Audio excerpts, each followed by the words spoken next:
It's time to take you through on a social ride within the social space. And Mercy, good morning. Welcome to the show. Good morning, Sir. Hello, Mercy. Good morning. Beautiful, Mobalale. Thank you. You're beautiful too. I love your hair. Okay. Thank you. Good morning.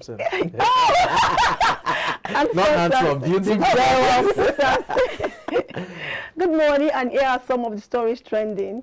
A trans-border drug dealer, Pastor Anite Okon Efyong, has been arrested by the operative of the National Drug Law Enforcement Agency, NDLEA, with 3 drums of crystal methamphetamine, locally called Umpurumiri, believed to have been imported from India. According to a statement by the spokesperson of the agency, Femi Babafemi, the consignment weighing 90 kilograms and loaded into a commercial bus during a stop and search operation along Umaya Highway on Saturday. And trust one, this man is a man of God. He's a pastor. He's a pastor. Yeah. Not a man of God. Of course. He's a pastor. Yeah. And trust Nigerians, they help him do the calculation. So at Prozi official too says 1 gram na 60K for a year. I think 6K. So sorry. I think this person is familiar with the Umpurumiri. We need to also probe here. Yeah. It's a 1 gram na 60K for a year. Imagine 6K. Why am I saying 60K? You like money. Imagine 90 kilogram guy. Then at Purity say na small money, na just 540,000. This one does not know my arithmetics at all. Then at Shaku say that's for 90 gram. That's the 540,000 is for 90 gram.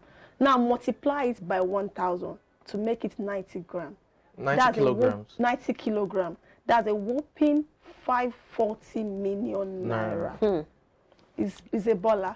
Then at Bar Shell 22 says even men of God are looking for easy money, who will now tell the struggling youths to stop and look for legit ways to earn a living, a nation in diaspora. Then at Alagba Kenneth said, Pastor, it's good to do side hustle outside the ministry, but crime is not also. It's a criminal act. Good job, Team Mawa. So kudos to the NDLEA. Yeah. NDLEA. They've been doing a lot of nabbing these days when it comes to, arresting people with all manner of drugs and contraband and all of. They've been doing a lot of jobs, so kudos to them.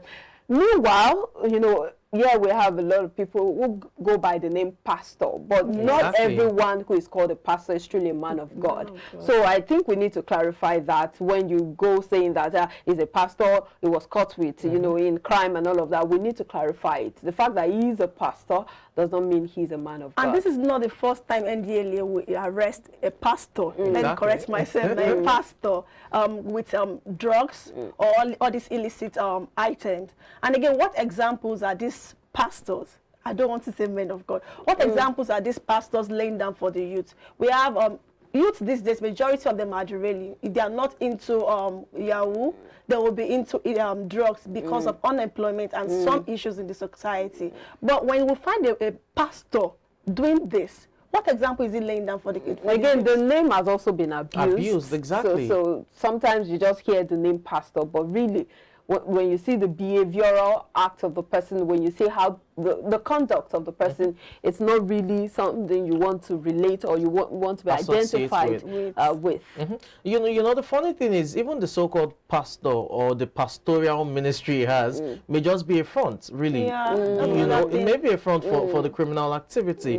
It's good that they've caught him. I think since Buba Mara came on board, NDLEA has been quite, effective in that sense. But the concern is that such huge amount of, drugs. It's ridiculous. One man. I mean, definitely. I don't want to. Look at the drums. Exactly. I don't want to believe he's, operating in isolation. It's probably a network, and it's just, the fall guy for this. And this might not even be the first. Exactly. Possibly he's been doing it over and over. Exactly. It's just the fall guy for it. Perhaps the investigation will reveal other people who are involved in it. It should be a network. You can't have that for just one person. It's huge. So as we wrap up, let's talk about bread.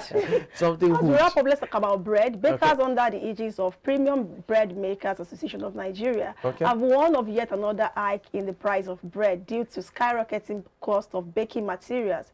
President of the association, Emmanuel Onura, said the recent developments in the global marketplace had not translated into a better operating environment for local bakers. The planned hike followed the recent strike action by PBAN as well as Association of Masters Bakers and Caterers of Nigeria, which culminated into a 15% hike in bread price barely 2 weeks ago. According to Onura, for us as an industry, our own is garbage in, garbage out. If the price of wheat comes down today and the price of fuel comes down, certainly we will look at the price of our product and act accordingly. It's no longer news that the price of bread today is not... It's not friendly. I've never experienced this. A bread of 300, before you know it, we started buying at 500, now it's 600. And again, they're telling us they're going to increase the price. More high. Are you sure we're still going to be eating bread? It's sad because bread is one of the staple foods. In Nigeria, they took rice from us. Rice is now expensive, over 30,000 naira per bag. And now bread has joined. It's really barbaric. The government needs to address this issue. I remember in 2012, Goodluck Jonathan championed this cassava bread production, where again, our bakers are just into wheat bread. I don't know why. But do you know that even with the cassava bread, you still need wheat? Exactly. So yes, you still need wheat. You can't just do cassava bread. You still need wheat. So the issues need to be addressed. The price of sugar, the price of wheat, the price of flour, but everything, they need to just bring it down. And talking about price of wheat, you know, we are importing wheat. Exactly. And because of the Russia and Ukraine war, I think not just Nigerians, but people in Europe and other parts of the world. Messi, we have to go. Let's wrap it up now with Audrey Hepburn's quote. And he says, "Nothing is impossible. The word itself says, I am possible." So, of course, that's not a new thing. It's all about perception. Perception. Everything is possible. From impossible, you know, impossible came forth. So it's all about perception. And again, it emphasizes the need to have a positive mindset, regardless of how gloom circumstances are. Whatever you set your mind to do, you will definitely achieve it. And since we are religious in Nigeria, the scripture says with God, all things are possible. I felt that. On that note of possibility, we wrap up today's edition of iBrand Daybreak. My name is Omobolanle Adeshi. See you next time. Have a great day. And I'm Messi Emmanuel. Have a blessed day. I'm Samson Lady. Do have a great day.